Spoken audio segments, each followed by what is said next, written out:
In the quiet town of Ghana, there stood a very old and famous school called St. Mercy High.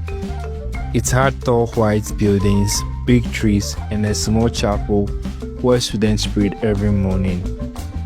Everyone believed the school was holy, but behind one of the chapel walls, a deep secret was sleeping. A 16-year-old girl named Zina walked through those gates every day with her head down. She had big glasses, always wore oversized skirts, and never spoke unless called. The other students laughed at her, called her names, and sometimes poured water on her books. Zina was shy, poor, and always alone. One rainy afternoon, Zina was hidden in the chapel after some girls locked her classroom. As she cried quietly, she leaned against the wall, and suddenly, part of it gave way. A dusty crack opened, and hidden inside was a very old book wrapped in red animal skin, with strange symbols glowing on it. Zina took the book to her dorm. That night, as lightning flashed and thunder roared, she opened the book. It smelled like firewood and old blood. Inside were spells, real ones written in her great-grandmother's name. Priestess, Orai, and women villagers still feared in stories. The first spell promised confidence like the lion. Zina whispered the strange words, and the next morning something changed. When she walked into class, the bullies looked confused and afraid. Even the teacher called her Miss Zina with respect. More spells followed. One made her answer all math questions like a genius. Another filled her locker with money, new clothes, and the latest phone. Zina became popular overnight. The boys started looking at her. The teachers praised her, even the headmistress smiled when she passed. But something else changed too. Zina stopped praying. She no longer entered the chapel. Her dreams became strange, full of fire, red eyes, and whispers, calling her name. Sometimes when she got angry, lights flicked and books fell themselves from the shelves. Then one day, a boy named Chike walked up to her. He was the school chapel boy, always seen, praying, kind to everyone, and quiet like morning dew. He smiled gently at Zina and said, "I've been praying for you." Zina laughed at first, but something about Chike's voice made her heart beat fast. He was different, soft but strong, poor but peaceful. He made her feel something the spell never could light. But the book did not like this. One night, the pages turned on their own and showed a new spell. Bind the heart, break the spirit. If Zina said it, Chike would fall in love with her forever.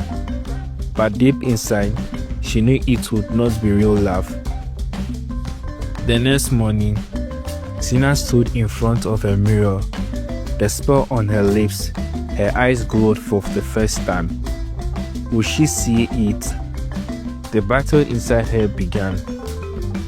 Zina stood frozen in front of the mirror, the red book open in her hands, the spell dancing on her tongue. Her room felt cold even though the sun was shining outside.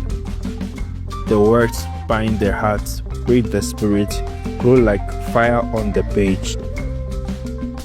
Her heart wanted Chike to love her, but something inside her whispered, "Real love is not forced." She smiled, the book shut. From that day, the book began to fight her. Zina's new shoe disappeared. Her locker turned cold. The money stopped flowing. Students who once followed her now avoid her. One girl whispered, "There's something scary about her eyes." In class, Her voice began to echo. When she spoke, the teacher didn't notice, but Chike did one day after chapel. He stood her in the hallway. "Zina," he said softly, "I see you, but something is hidden behind your eyes. What are you carrying?" Zina wanted to cry. She wanted to tell him everything, but before she could speak, the light flicked. A deep voice echoed in her mind. "Say nothing." The book had started speaking to her. That night, Zina threw the book under her bed and tried to sleep. But at midnight, she woke up to find the book floating in the air. Pages turning by themselves. Smoke filled the room, and a reflection in the mirror had black eyes. "Within me," the book whispered, "if you leave me, you will lose everything." Zina shouted, "Leave me alone." But the book laughed. "Without me, they will laugh at you again. They will forget you. Even Chike will walk away." The next morning, Zina's classmate found her sleeping on her desk, her eyes dark and tired. Chike walked up to her and placed something on her table, a small wooden cross. He whispered, "No power is greater than light. If you want to talk, I'll be in the chapel." Zina stared at the cross. Her fingers burned. When she touched it, she knew now she couldn't have both. That evening, she opened the book one last time. The final page had appeared. It read, "To stay with power, give your soul. To break free, bend the boat and forget the spells. But beware, I will not go quietly." Zina's hand shook. She looked out the window far away. She saw Chike alone in the chapel, lighting a candle. Behind her, the book began to shake. The wall inside her had reached its peak. Zina's heart beat like a drum. She grabbed the book and ran out of her dorm. The night was quiet and a soft wind danced through the trees. The school looked calm, but inside her a storm was raging. She reached the chapel steps. Chike was inside, sitting on the floor, praying. Candles glowed around him. Zina stood at the door, holding the red book close to her chest. "Chike," she whispered. He took up. His eyes were calm and full of light. "Zina," he said, "you came." She stepped forward, tears rolling down her cheeks. "This book, it gave me everything. But now, it wants everything back. It wants my soul." Chike didn't move.